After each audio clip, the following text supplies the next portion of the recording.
Well, hello and welcome to Live with Dr. McDougall and Friends. I am Gustavo Tolosa, webinar host, and I just wanted to remind you that there are literally hundreds of webinars that we have done in the past few years, and they're all available at drmcdougal.com. He has probably answered every possible question you may have, so I encourage you to go to the website, to the education tab, and find the webinars there. Today, we have two gentlemen who have an impeccable reputation and who do not sugarcoat anything, literally and figuratively. They both say things as they are. They both care deeply about people and don't hold back the truth. And they're not in this business to be popular. They're here to tell you the truth. So please join me in welcoming the legend, Dr. McDougall, and his honored guest, Dr. Alan Goldhamer. Welcome, gentlemen. How are you doing today?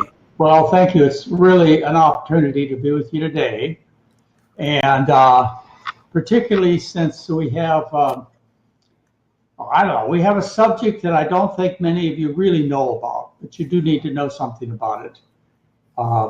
Back when I was learning my medical education, I was taught this was the ultimate form of quackery, and that being chiropractic medicine and also water fasting. I mean, this was just crazy. This was like putting leeches on people. But I happened to move to a town called Santa Rosa, California, and I met, I met a man who's become my friend over the last, it's been 38 years.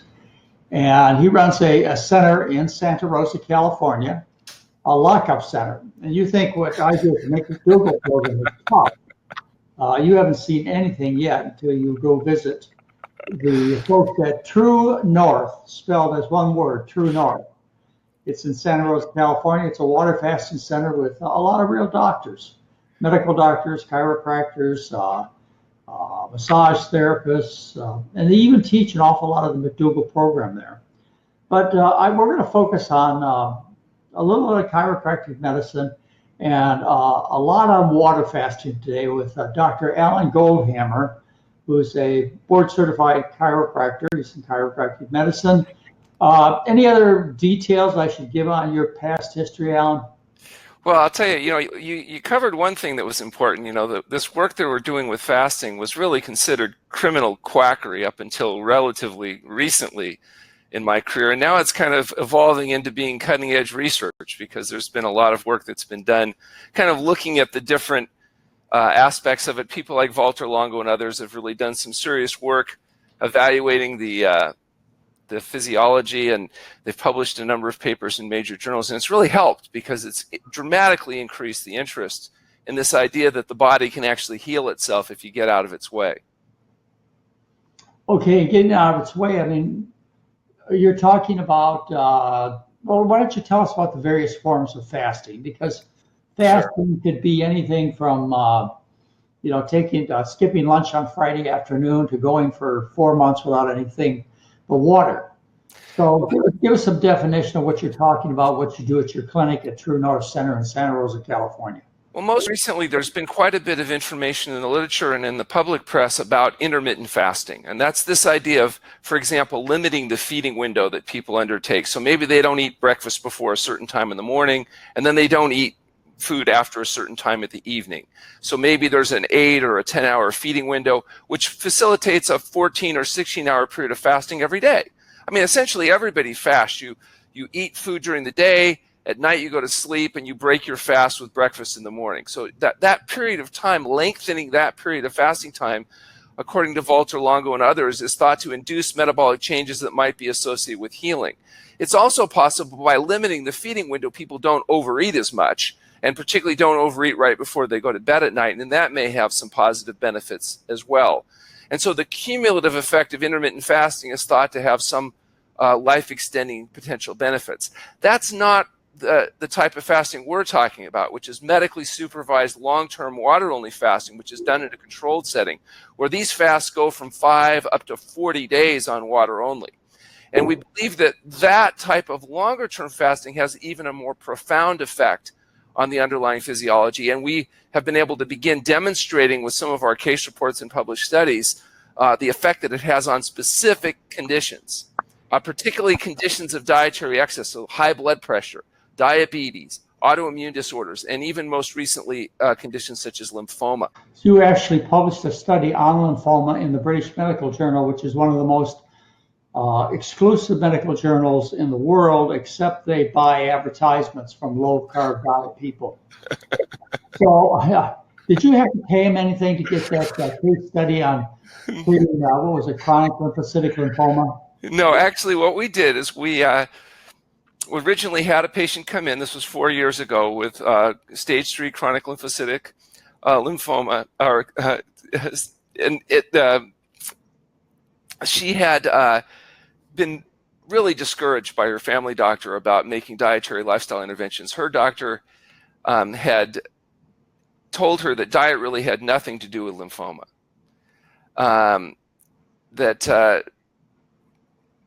He acknowledged that chemotherapy and radiation had some limitations as well, and they had waited. She had progressed for a couple of years. Finally, he had decided to refer to the oncologist for conventional treatment. When she saw the oncologist, she also asked him about diet, and the oncologist also confirmed that diet really wasn't relevant to her condition, and that it was time to begin chemotherapy. So given that tremendous support, she decided to come to True North Health Center and undergo a period of fasting. And we did fast her for 3 weeks, 21 days, during which time her externally palpable tumors disappeared. We refed her for half the length of the fast and then sent her back to her oncologist with instructions to get some follow-up objective evaluations, which they did. And he confirmed that she had resolved her lymphoma. At the time, she still had some neutropenia, so he was still encouraging her to consider some chemotherapy, which she refused. Long story short, after a year, she had normalized her condition, was able to get objective follow-up that she was in remission. And so we decided that it was time to write up a case report. You might remember I called you and asked you some advice, and we talked about the limitations of trying to submit a case report. But nonetheless, we did, pursued it. We were able to get accepted eventually in BMJ case reports. And they asked us to do a follow-up because, about 10% of lymphoma patients will go into remission independent of medical treatment. And so, the question is always, is this just a fortunate coincidence? The person had progressed for 2 years and in 21 days it completely resolves, but, could be coincidence. However, the concern is that even people that spontaneously remit don't typically sustain a long-term result. So they wanted to see, does this person maintain the results? And so we followed her for 3 years where she used a McDougall style diet, that is a whole plant food diet, without animal foods or oil or any other nonsense. And fortunately, she was able to sustain her outcome. At 3 years, had full body CT, went back to the oncologist, and they determined that she had been in complete and sustained remission. And so we submitted a follow-up to BMJ as requested. And interestingly enough, this time the reviewers, 2 reviewers were different than the original reviewers. One of them recommended it be published. The other recommended it not be published and concluded that she was probably just lucky. And it probably had nothing to do with, healthful eating or fasting or anything else. Nonetheless, the editor decided to publish it. And so a year ago, that was published as a follow-up. So we have those 2 papers. And now we've got another year follow-up on her. She continues to do well. And she's sticking strictly to this McDougall-style diet. I told her that, she has to be compliant with the diet or it could be fatal because I'll track her down and kill her. So, she's been on board. And now what we've done since then is we've been tracking a number of other patients with lymphoma, and we're looking to get long-term follow-ups. We want to put together a cohort so eventually we can get a clinical trial set up. And I think that we will fare very favorably to conventional medical management when it comes to this particular type of cancer.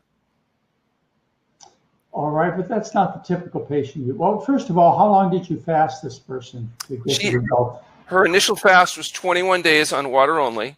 At 3 years, she came back and we did a follow-up fast of 19 days just as a preventative fast in her case, although she continues to be asymptomatic.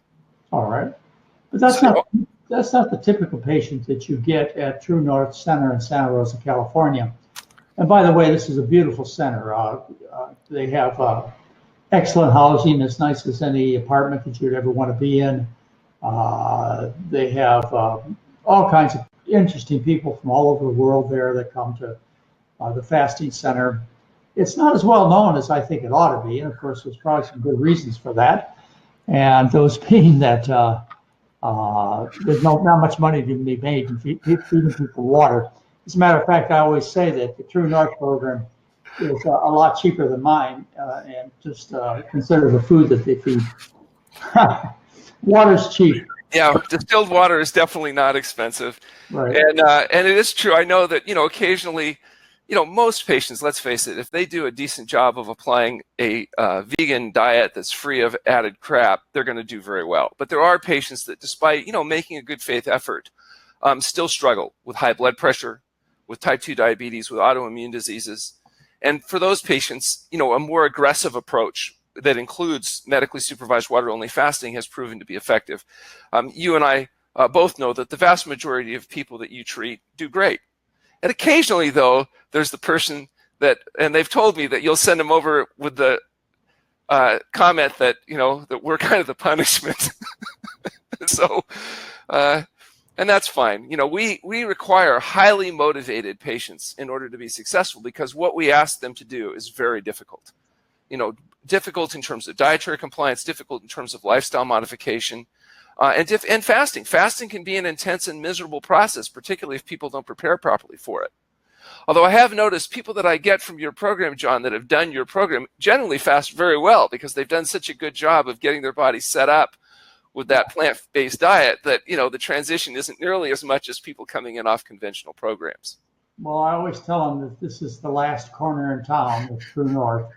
True North Health Center, the last resort. Alan Goldhamer can't help you.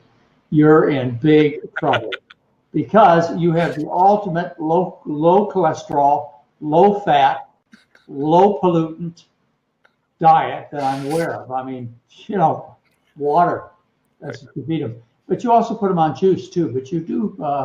Let's talk about the water fast. How do you decide to water fast somebody as opposed to juice fast them or do some other kind of fasting?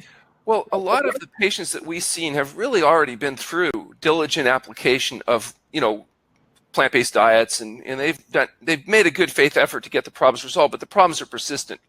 And for those patients, particularly, for example, high blood pressure, if you are already on a good diet and your blood pressure is still elevated, fasting is a dramatic, short-term, safe and effective way of normalizing blood pressure. We published a study with 174 consecutive patients with high blood pressure. And of those stage 3 hypertensives, those that started off at 180 or higher systolic blood pressure, the average effect size is 60-point reduction in blood pressure with fasting. Now, that's 60 points not taking into account the fact that their baseline was established generally on medication. And at the end of fasting, all patients are off medication. So it's 60 points plus whatever effect medications might have been having. That's the largest effect that I'm aware of that's ever been published in the medical literature in treating high blood pressure in humans. Fasting is the most effective way of normalizing blood pressure compared to anything else we know. So if a person has essential hypertension and they're not responding, say, to a McDougall program well enough, we're going to want to use fasting. That's the next thing that you do when diet alone is not sufficient at normalizing blood pressure.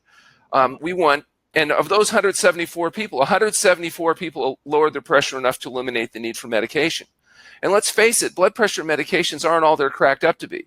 Although they do lower the blood pressure, particularly systolic blood pressure of people enough to reduce the risk of stroke, et cetera, and justify their utilization for people with the highest levels of hypertension, they come with a cost. And it's not just chronic cough, fatigue, and impotence, it's also premature death, which is why they don't give medications to people until blood pressure rises to a certain level, because the risk-reward benefit of medications is limited, so that people with lower levels of blood pressure would suffer more consequence than benefit, which is kind of the definition of hypertension, the level at which medications are justified. So in the case of high blood pressure, we're going to fast people within their reserves until their blood pressure is normal, and then put them on a McDougall-style diet that is hopefully going to be able to sustain that. With type 2 diabetics, it's the same thing. If they've done the diet, they've done the exercise, but they're not reducing their insulin resistance enough to be able to eliminate the need for medication, normalize their blood sugars, we're going to want to use fasting. Reduce insulin resistant enough to bring their sugars down so that the diet and the exercise program would be sufficient. If you have people with autoimmune diseases, rheumatoid arthritis, ulcerative colitis, ankylosing spondylitis, psoriasis, eczema, these conditions respond very dramatically oftentimes to medically supervised water-only fasting, followed by the diet and lifestyle changes in order to be able to sustain the results. In the case of autoimmune disease, we sometimes have to tighten up the diet even further to eliminate glutinous grains or other things that people might be particularly sensitive to individually. And in the cases of conditions like lymphoma, I really don't know anything else that's even reported to work as well as what we're beginning to see. So the way we decide to do it is when diet and lifestyle changes alone haven't been sufficient, we lock them up, put them on a water-only fast, and then re-implement the diet and lifestyle changes with hopefully even more vigor. Because while we've got people here in the center, like you do, is we try to do intense education. They're going to classes 3 times a day. They're watching videos. It's essentially a brainwashing campaign to encourage them to make the diet and lifestyle changes a part of their habits when they go home so they can sustain the results and hopefully make us look good. Well, they do. I'm sure they go home, and I'm certain most of them are compliant, even though there's a grocery store less than half a block away from the center. I'm sure most of them are compliant to the dietary change while they're there. Do you have any follow-up compliance, like how they're doing it a year or 2 years or 3 years? So we're beginning to do that now, where people are entering into long-term trials, and we're able to actually look at these compliance issues itself. We're working right now with researchers that are, really looking at what can you do to encourage, entice, bribe, whatever, people in order to be able to sustain long-term compliance, and we're trying to do some long-term tracking. In the past, that's been difficult for us because half our people come from out of state, 50% are foreign. Not having local access has made it, a problematic challenge for us to do follow-up. Now we've got a little more sophisticated approach where we're able to contact them remotely, and so it's going to be possible for us to answer those questions. Number one is, what can we do to encourage people to sustain the results? Now, we have a huge advantage at the True North Health Center, and that most of our people are heavily motivated because they're driven by pain, debility, and fear of death. They're highly motivated patients. And if you can get patients, for example, with autoimmune disease out of pain, and they go back to eating some greasy, slimy, dead, decaying flesh processed crap, and they get their pain back, ooh, highly reinforcing. So that's why I love patients that are driven by pain and debility, because, they have to comply, otherwise they get their problems back. Because, fasting doesn't cure anything. It's just a management strategy. It's a way of speeding up the changes that happen naturally with diet and lifestyle change, but it happens more quickly. The other thing that's nice about fasting is sometimes people don't want to eat the food. And so until they eat the food long enough, which can take, several weeks or even a month or more, it's hard to get compliance. With fasting, that change happens very rapidly. Good food tastes better, right away after fasting. And the consequence of the fasting makes it easier to get people sometimes to make the changes that they would be reluctant to do otherwise. Right. In other words, bread and water taste like steak and wine after a week at your place, right? Well, I hope not. But it may appeal to them like steak and wine might appeal to other people. Yeah. I think what happens is, for example, even something like Swiss chard, a person on a conventional diet eats it, they're not that interested. After fasting, they can really taste the natural sodium and flavor that's in the food. So simpler whole foods actually become much more appealing. We know with salt, for example, it takes people about a month to adapt to a healthier level of salt in the diet. And so when they're used to eating a really high salt diet, simpler foods have no appeal. But after eating a low salt diet for a period of time, it takes about a month, or using fasting, good foods start to taste good. They don't need all that extra sodium and sugar and oil and other processed products added to the food in order to be able to make them palatable. Good foods taste better quicker. And Dr. Alan Goldhamer, chiropractor, is also the co-author of The Pleasure Trap, along with Doug Lyle, which has been a worldwide national bestseller. So if you recognize the association, it's there. They've worked together and been best friends for a half a century. Dr. Lyle and Dr. Goldhamer have. So anyway, I have to say, I probably send you 3 or 4 patients a year, and there are people who just plain and simple are not compliant. And I tell them, look, if you're not going to listen to what I have to say, I'm going to send you over to my friend Alan Goldhamer, and he's going to show you what real dietary restriction looks like. Or if I have somebody that should be getting well, like with an autoimmune disease, and they're not, I can't figure it out. Maybe it's something that's still in our food. We've had people who've had to go on the elimination diet, which is basically brown rice and sweet potatoes and green and yellow vegetables and non-citrus fruits, all cooked, water's your beverage, for them to stay out of trouble. So we don't go quite that far at the clinic. I mean, we will if the patient requests it. Sure. And we can always make brown rice and sweet potatoes available. We do that sometimes for people. Right. But I give up and I say, go over and see. Or the third reason is that you run continuous programs, Dr. Alan Goldhamer. Sure.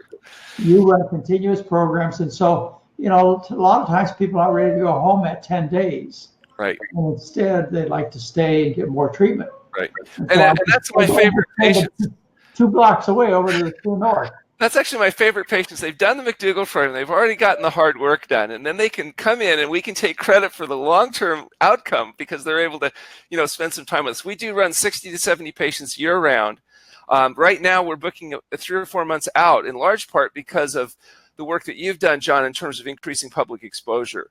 You don't realize it, but a significant percentage of the patients that I see are with us because of you directly and indirectly.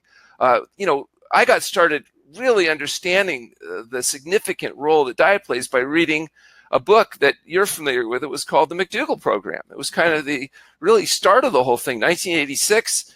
And people that have been exposed to this way of thinking by your books and program are a big part of who we treat.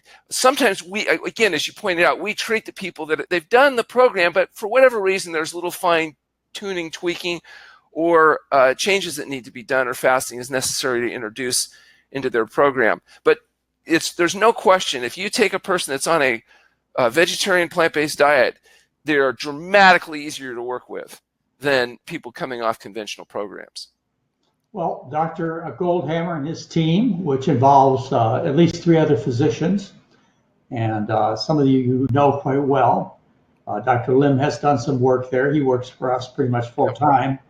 Dr. Clapper has worked there in the past. Right. We have Dr. Sultana, and who else do you have? We have Dr. Anthony Strucker, Dr. Soler, and we have a new gentleman who's just joining us next month. I think you know Joshua Hellman, who's been the director at the Hippocrates recently, and he's joining our attending staff. We also have a naturopathic physician, Dr. Chilla Vares, who's really turned out to be outstanding. And our newest doctor actually functions as a hospitalist for us is Dr. Amy Cahoy. So we've actually expanded our staff in large part because our population of patients that we're managing has dramatically expanded. And so we've got a dozen clinicians now. We have an active internship and residency program where doctors can come and spend between a month and a year, depending on the program they're in. Texas A&M recently made our program available to their functional medicine residents. Their 2nd and 3rd year residents will now come and rotate for a month at a time with us to learn how to do something worthwhile with their life in terms of actually getting people well using diet and lifestyle change. So we're very excited that fasting has become, much more acceptable. And our research agenda, along with Dr. Tasha Myers and her staff, have become quite successful. We've been able to publish a number of papers, including the ones we've mentioned. We also finished a fasting safety study, which is a really important piece of work because now it opens it up not only for us, but for other researchers that are interested in looking at the effect of water fasting to be able to do that, because we've shown it can be done safely utilizing our protocol. So that was a major accomplishment that we did get done. We've also begun a study that's going to be done in conjunction with the Mayo Clinic that's going to be looking at primary prevention of stroke. And we're looking at biomarkers, including HOMO-IR and blood pressure and all kinds of other variables that predict stroke, and looking at what happens to those patients short-term and long-term follow-up. And so we're able to demonstrate not only can we normalize their function, prevent stroke, but that we're able to encourage people through education and hopefully intimidation to sustain diet and lifestyle changes so that they can get a good long-term outcome. All right. Well, look, water fasting costs nothing. The treatment comes out of the tap. There must be 100 books out there on how to water fast. Why don't people just do it at home? Well, people do it, as we mentioned, at home every day. They fast for a period of time, whether it's 12, 14, or 16 hours, and we encourage people to do that. Unfortunately, when it comes to long-term water fasting, there's a few things that need to be done to make it safe and effective. Number one, there needs to be an appropriate review of history, physical exam, and laboratory data to determine who's a good candidate and who's not. And particularly for people that have health conditions or that are medicated, fasting could become a very dangerous situation if you don't appropriately deal with your pharmaceutical medications. Too rapid a withdrawal of medications can be a problem. Not withdrawing medications and trying to fast on with the use of medications can be a very serious problem. If you have conditions that contraindicate fasting, that can be a significant issue, particularly people that have dysrhythmic or they're on anticoagulant medications, they have cardiogenic issues. There's a number of complications that happen when people try to use this inappropriately. So the first thing is proper history exam and labs, you establish a baseline. The problem is if you don't have that data, when you get into fasting, sometimes it's hard to tell the difference between something that looks bad but is good, or you assume is good but is actually bad. We're able to help people do that by properly monitoring people. And perhaps the most common mistake that happens with fasting is inappropriate refeeding after fasting. Particularly longer fasting, you can get into potentially life-threatening situations with food shock and other problems. Refeeding syndrome is well-established complication in the medical literature. It's completely avoided when fasting termination is done properly like we do at the True North Health Center, but it does occasionally become a problem for people that really just don't understand the seriousness of giving the body a chance to make this rapid transition. So I would encourage people to do intermittent fasting and adopt a McDougall-style diet, but I would not recommend people do medically supervised water-only fasting without having appropriate baseline and appropriate monitoring. Okay. The typical patient that comes to see you, it's not a lymphoma patient. I suppose you get a lot of cancer patients. But what is a typical patient that would come to the True North Center? Almost everybody we see have conditions that are ultimately, if you trace them back, caused by dietary excess. So it's everything from obesity to high blood pressure and cardiovascular disease, the host of autoimmune diseases, and type 2 diabetes. That's probably 80 or 85% of the people we see. Now, we also are getting a lot of people that are using fasting preventatively. They're looking at Longo's data and the work that we did with Fontana and others, and they're saying, look, we're going to use shorter term periodic fasting to induce autophagy, to make these changes, increase BDNF, et cetera, as a health promotion and disease prevention tool. The literature on that is not robust. It's not like we have proven data yet that occasional periodic fasting will do what we think it's going to do, but it looks like it does. I certainly use it myself. I hate fasting, but I do it once a year as a preventative measure, and I believe that it does have benefit, and I believe that the research we're doing will ultimately prove that, in fact, those changes that are induced by this intervention, even in people eating a healthy diet, will prove to be beneficial. But the proof is in the research. The research hasn't been published, so we can't make too many claims yet. Right, but you see amazing things all the time. I do, and if I can get used to it. I've got a question for you that I actually asked Dean Ornish about 2 interviews ago. Dean Ornish teaches a program that involves love and exercise and community involvement as well as food. And what I asked Dean is people with these conditions that you just mentioned, diabetes, high blood pressure, obesity, etc., would they not get the same results if you put them in a prisoner of war cell where Yes. they have tremendous hate for the guards, Right. where they have tremendous hate for their condition, where they have total isolation, but they're fed rice and vegetables and water? Yes. Would you not get the same results with the Ornish program without the other 3, food being the only one maintained and sustained, I'm asking you the same question. I don't think there's any question. I couldn't get by locking myself in a prison cell with a 5-gallon jug of pure water. Right. I don't think there's any question at all that, and if you look back at the data that came out of the Holocaust, you found that even in a horrific situation, there were tremendous health improvements that occurred in people that go through deprivation. Look at England during World War II, where rationing was so dominant. And I don't think there's any question if a person was an appropriate candidate that they could handle the adaptation to fasting, that they would get a benefit whether or not they liked the person that was with them, if they got petted properly, or if they had any of the emotional support issues. Now, it's probably true that if you have all of those things going for you, you probably do even better. But as far as if you're asking, are you going to lose weight whether you have emotional support or not? You do. You lose the same amount of weight in a stressful situation or emotionally supportive situation. Do you think your blood pressure is going to drop down? You betcha it's going to drop down.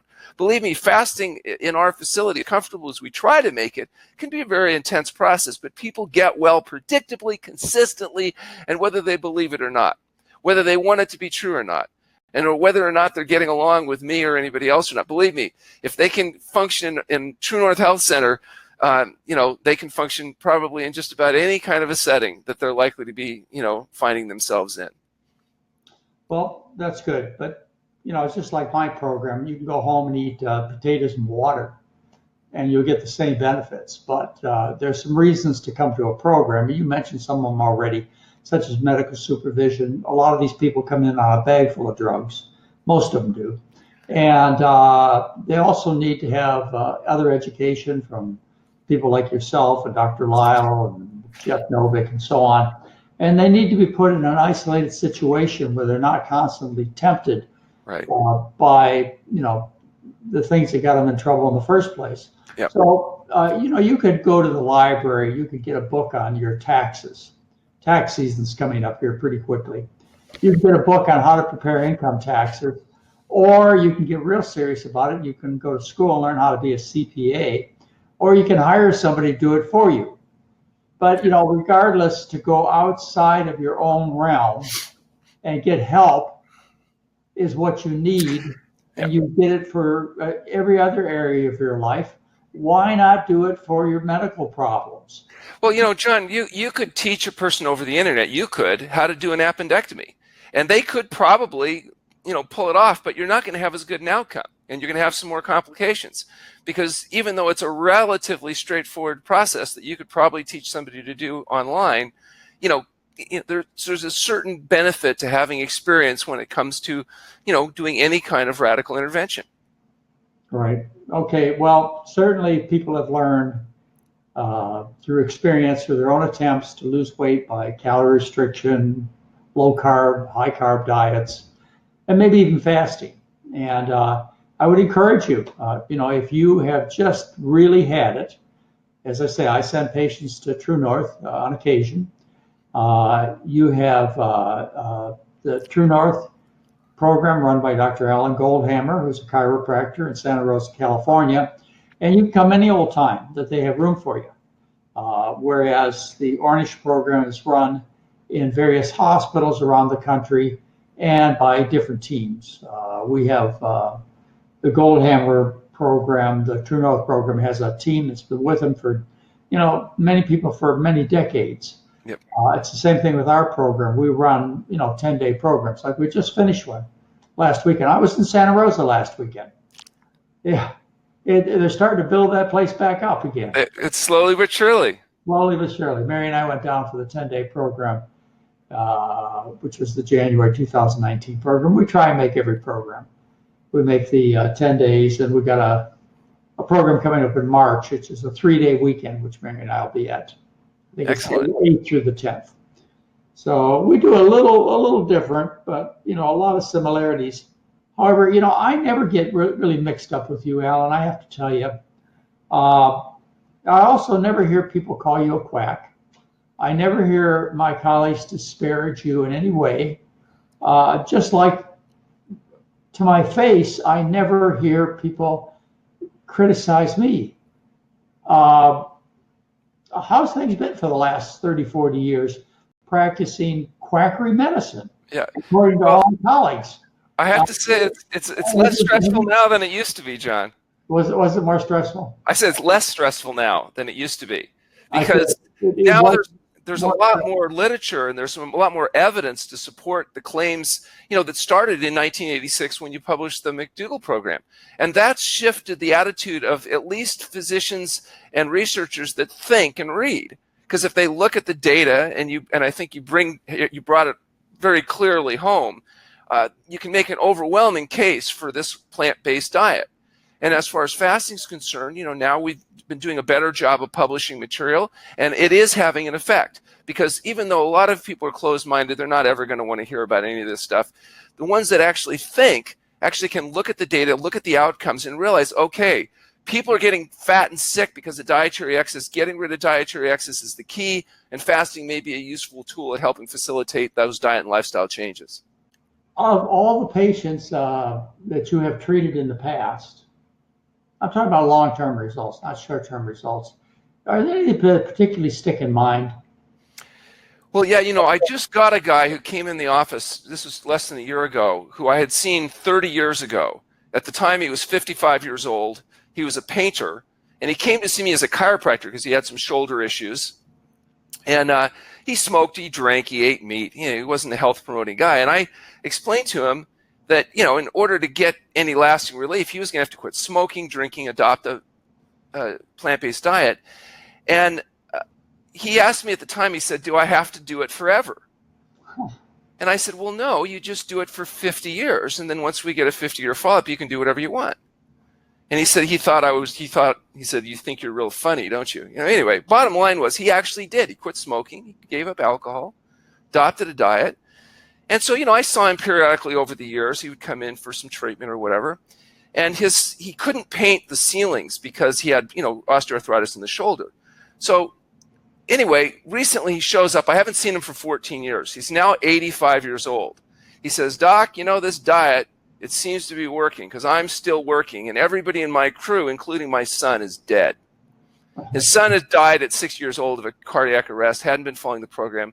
And I said, I'm so sorry to hear about your son. He goes, that's okay. I do the ceilings myself now.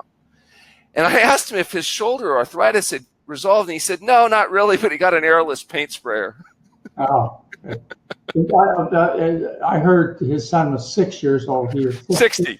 60, okay. His son was 60 years old that, hadn't been following the program, which he had. Sure, I understand. The thing that was funny, though, is he said he was going to make another appointment in 14 years when he turned 99. If anything came up, he'd let me know. Because he was going to stick to it for 50 years to honor his commitment. At the True North Center, not only do you house people in a live-in setting, that's a gorgeous setting, very comfortable, no pressure. You also see outpatients, do you, in the community?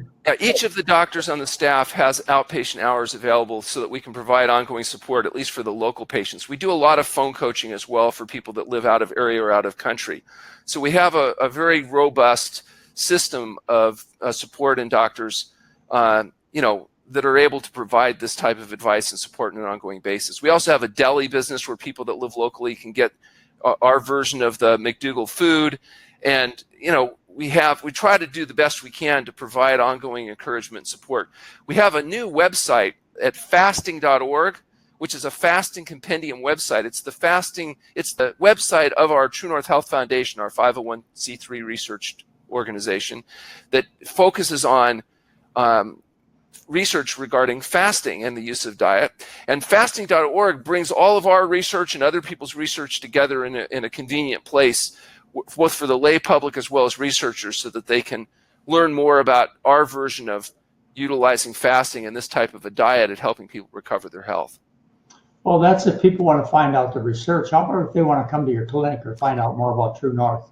We offer a service, as you know, John, for your viewers. If they would like to go to our website at www.truenorthhealth.com and fill out what are called registration forms, I offer a free phone conversation with them to help them decide if what we do may have any application to them, or if not us, we can refer them to places perhaps closer to their where they live. We now have doctors that we've trained that are doing fasting supervision in Southern California and Ohio, Florida, Texas, and other places. So we can, maybe hook them up with somebody that's closer to them or that they can get in to see a little quicker than they might be able to get into True North Health Center. And it's a nice service. I think I spend, a lot of time talking to people. It doesn't cost them anything, but it gives them an opportunity to get an assessment about whether we might be of some help or this approach might be of some help. Do you see any possibility? I mean, we're probably going back through 10,000 years to history. I'm only guessing that fasting has been written about for that long. Yes.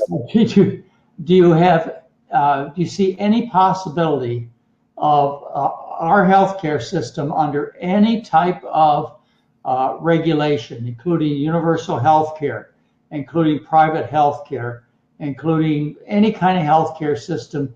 Do you see a place where fasting will become a part of the future opportunity, a future choice of a patient of, say, going through chemo as opposed to fasting, or both, or going through heart surgery as opposed to fasting, or both? I mean, do you see? I mean, I could see our colleagues going hand over fist toward diet. They don't know what diet they're going towards, whether it's an all meat or an all plant food diet. But it has been so well documented, and it's so much in their face because of their patients and the media, the importance of diet, that doctors are always thinking about it now. But the patient doesn't get that kind of care from anybody that I know of except for you and a guy who used to live in Australia. I don't know if he's still alive or not. Yeah. Well, I think that for that to happen,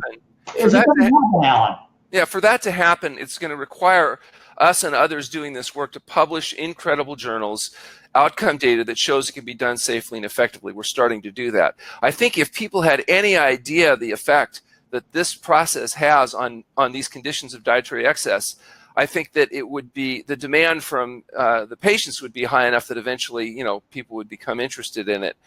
The problem, it's not just the fasting. The fasting is going to be easier to get people to appreciate than, the fundamental dietary change. Because the problem is fasting is no good if it doesn't get followed by a whole plant food SOS-free diet. If you don't eat a healthy diet and lifestyle after fasting, the problems that are going to come back, because fasting doesn't cure anything. It's a management strategy.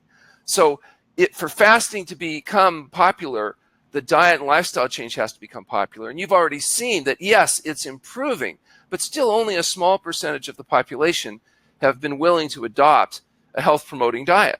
They're mostly wanting, like you say, they want good news about their bad habits. I think that's going to be one of the most famous McDougall, quotes. And that's really, if you want to make money, you tell people what they want to hear. Look at the Dead Dr. Atkins diet and his 10 million copies sold. Tell people what they want to hear. Pork rinds are good, whatever. People want to gobble that up. Tell them the truth, and you'll struggle to get the same percentage of audience attention. I think if anybody knows that, it's you. Okay. I'd just like to offer one challenge to you, and I've offered the same challenge to my other colleagues. With respect, Dr. Goldhamer, enough studies have been done. I mean, just the observation from Vietnam, our prisoners of war coming back after a fast, so not self-imposed, after a fast, or just common sense would prove that this has to result in an improvement, particularly if any of the dietitians out there or doctors out there understand that these diseases, 80% of the diseases that people in Western countries suffer from, are due to overindulgence.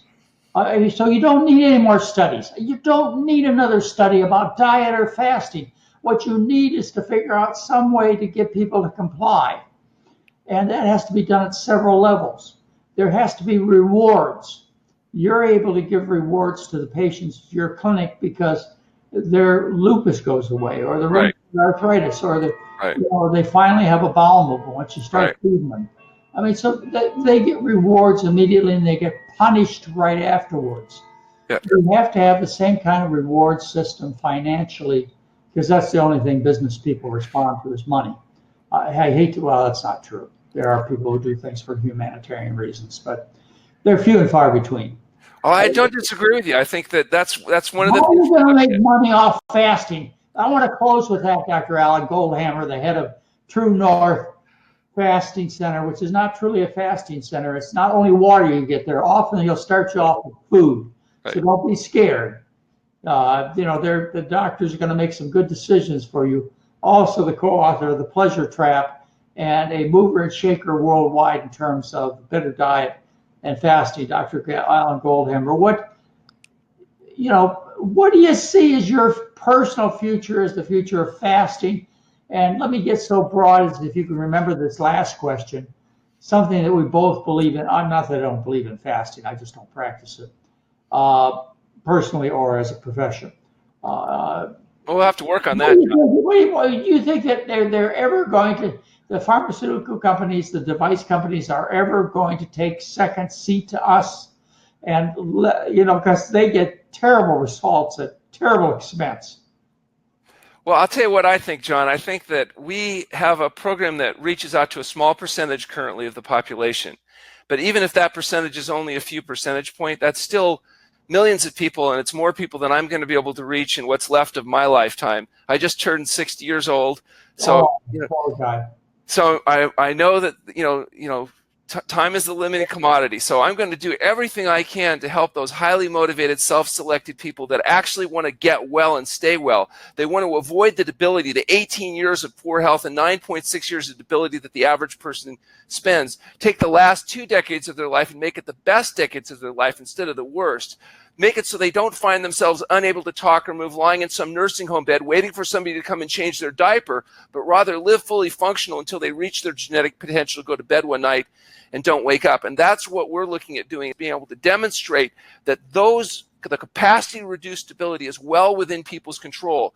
And it's diet, sleep, exercise, and when appropriate, fasting. They're going to be the tools that are going to help people live a longer and better life. Okay. I do want to point out one more thing before we say goodbye.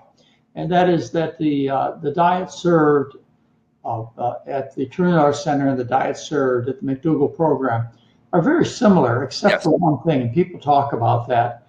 They refer to it as SOS free, salt, oil, and sugar free. Certainly both of our programs are oil free because oil is very toxic. Salt and sugar I take a different attitude about for a whole bunch of reasons, but one is I want people to like the food, Alan. Yes. And doggone it, they like sugar and salt. Yes. Yes. And you have one big step behind the 8 ball, trying to get people to go out of your program, even after a fast, eating saltless and sugarless and spiceless food. Yes. Well, we didn't say spiceless, first of all. And as far as salt and sugar, the need for salt and sugar definitely changed with fasting. We have a huge advantage. You put a person on a fast, particularly for a longer period of time, the need for salt is reduced. And for our patients, particularly the hypertensive, the resistant patients, they have no choice but to reduce the sodium intake to 0.5 milligram or 1 milligram of sodium per calorie, because if they could have maintained their pressure on a little more flexible program like they've done, say, McDougall Program, they would have. And so most of the people you see that normalize don't need this more, stringent modification.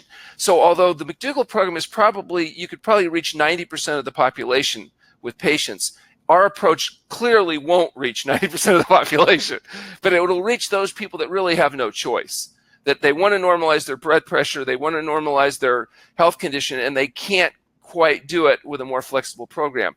The other thing I'd mention, John, is that I believe that salt in a higher concentration stimulates passive overeating. And some of our patients have found that the key for them to sustain their weight loss is a lower sodium intake, because it prevents them from being overstimulated and eating beyond their satiety mechanisms. So, and that may be vary from person to person. Some people can handle a much higher, more average intake. Other people are so sensitive that they have to, just like some people have food allergies or sensitivities to particular components in food, some people are very salt sensitive. And for those people, they really need to adapt to a lower salt diet to be successful over the long term. Well, someday I think maybe you or my good friend Jeff Novak and myself will take on a debate as to whether a low salt diet is good or bad. And of course, I'm going to provide the evidence from the N. Haynes study and many other studies that show low salt diets actually increase the risk of mortality.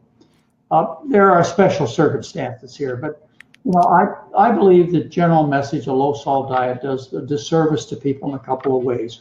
One is I don't think it improves their health in most cases, because salt is a natural taste. God didn't put it on the tip of our tongue by mistake. Right.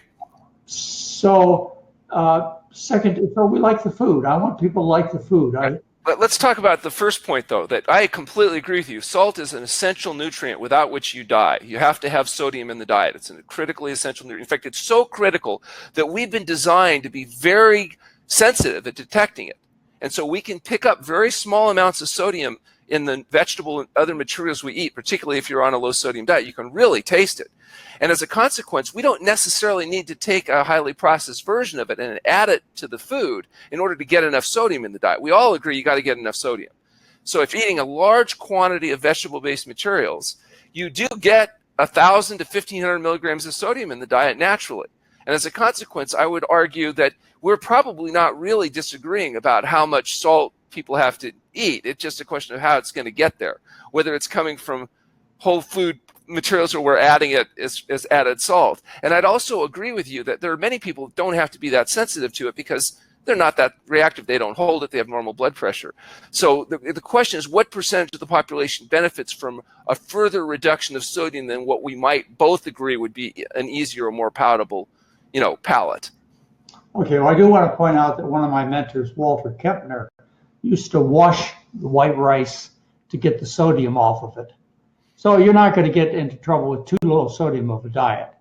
It's going to be adequate. It's a matter of compliance. It's a matter right. of well, they love salt and they love sugar. What we really should do, John, is a study where we actually randomly assign people to extremely low SOS-free versus the McDougall moderate to low sodium diet versus conventional C, and see what happens with compliance over the long term. That would be very interesting. That's after we do the study of comparing the McDougall Goldhamer program and diet to the American Dietetic Association diet and the Cancer Society diet. Well, we look for results, we'll look for compliance, and I know our compliance is better than theirs. Well, I think you're right. Compliance is a key issue, and so getting that balance is going to be, the right thing. Enough. Well, we have an outside study from Oregon Health and Science University that shows our compliance rate at the end of a year is 85%. Excellent. That's what patients. So I'm going to close on one note. I told you that I send an occasional patient to True North that I find difficult, and that's maybe 2, 3, 4, 5 a year. Alan, do you ever say to people as they walk out the door, I've taught you the McDougall diet. You can add a little salt and sugar to that. What I do tell people, it'll work just as good for you, because 95% of the people you have there, it'll work just as good for, and less than 5% who have severe heart failure and severe kidney failure or severely salt sensitive. I would agree with you. I put on a low salt. Well, it's a good thing we don't agree on. Who wants to keep on the diet? So I want you to start whispering that, or maybe I'll make some cards for you.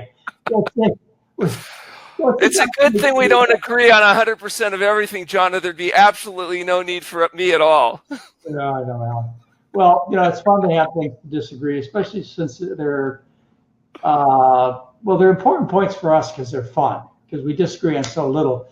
I think they're distractions for other people, and it bothers me terrible that, people will listen to you and I or some of the other experts I have on here and myself discuss things, and they'll go, well, I just got done listening to a podcast by some low carb promoter, and they all sound good, and what am I going to do as a consumer?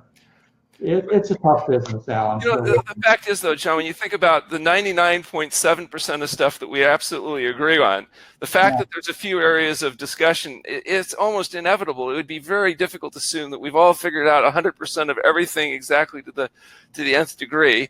And like I say, ultimately, let's see what the data says when we actually do these studies. Right, but I wish people wouldn't focus so much on the fine points. But then again, Walter Kempner, his whole thing was salt. Yeah. So you're right, and he's one of the people I have most respect for. So I'm gonna, I'm gonna take all that into consideration. But it would be a fun debate. Sounds good. I think you probably get the majority of plant food based doctors on your side. recommending a low salt diet. Although your psychologist Doug Lisle, who's the co-author of The Pleasure Trap, argues that the ego trap may in some cases be more important than the pleasure trap. In other words, the pleasure trap is this idea that the artificial stimulation of dopamine can lead to an addictive response, but the ego trap is the idea that if people can't be perfect, they blow the whole thing out. So I think there's a certain percentage of the population that I'm going to agree with you that if the ego trap is the dominant variable, you better get enough flexibility built into the diet that they can be successful long term. But if the pleasure trap is the dominant factor, they've got a difficulty just having one without having more, or they have a health condition that prevents them, the pleasure trap may become dominant and our approach may be more appropriate. And if you're going to say that 90% of the population would be better suited to attempting the McDougall program, I'm not disagreeing with you. But for those people that's not sufficient to resolve their health condition or their pleasure trap process, I'm going to argue that we may have a better answer. And again, I don't know for sure I'm right yet because we haven't done a study to prove it. Well, I think in some cases you're right, Alan. I think in some cases a low sodium diet is an important component. Certainly they're going to eat less food because it tastes less good. And a lot of people need to lose weight. Anyway, Dr. Alan Goldhamer has been my very interesting guest. He's from Santa Rosa, California, which was my former home. He runs about 60 unit facility in Santa Rosa. That's as nice as any hotel you're going to find. Very, very excellent doctors who practice general medicine. This is not quackery. This is standard medicine by board certified doctors. And, if you feel like all else has failed, just like you'd go to a tobacco lockup center or a drug lockup center, an alcohol lockup center, give yourself that advantage because you're probably not going to solve it yourself.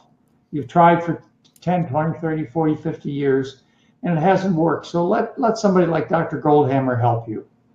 And, after you spend a week or two there, you're going to be in much better shape. So you get a hold of Dr. Goldhamer easily by looking up True North. It's one word, and it's in Santa Rosa, California. It's a fasting clinic, easy to find. Any other last words you want to tell people? They got to be short, Alan. Health results from healthful living. So focus on diet, sleep, and exercise. All right. Well, thank you very much for being with me, and thank you for being my good friend for many years. Thanks, John. Folks, we'll be back in 2 weeks with another interesting guest. I want to thank Dr. Gustavo Tolosa for coordinating this webinar for us. Thank you. Bye-bye.